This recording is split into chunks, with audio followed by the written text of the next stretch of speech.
കടലിൽ പൊള്ളാതെ നീർ പെയ്തു നീ ചെയ്യാതെ ഞാൻ കമ്പിളി പോലെ നിന്നെ പുണരാം. ഞാൻ നിന്നുടെ മാറത്തു മെല്ലെ വേരുകളാഴ്ത്തിടാം. നിൻ ഹരിത പരവതാനിയാവാം.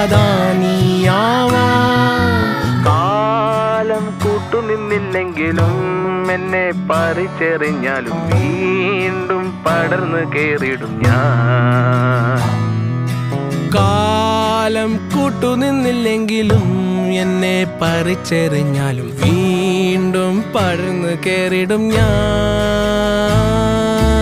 എന്തിനി വേഗം ഇത്തിരി നേരം, എന്തിനി വേഗം ഇത്തിരി നേരം പറ്റിപ്പിടിച്ച് ഞാൻ നിന്നോട്ടെ നിന്നുടെ മൃദുല പ്രതലമധിക മധുരമതിമനോഹരം.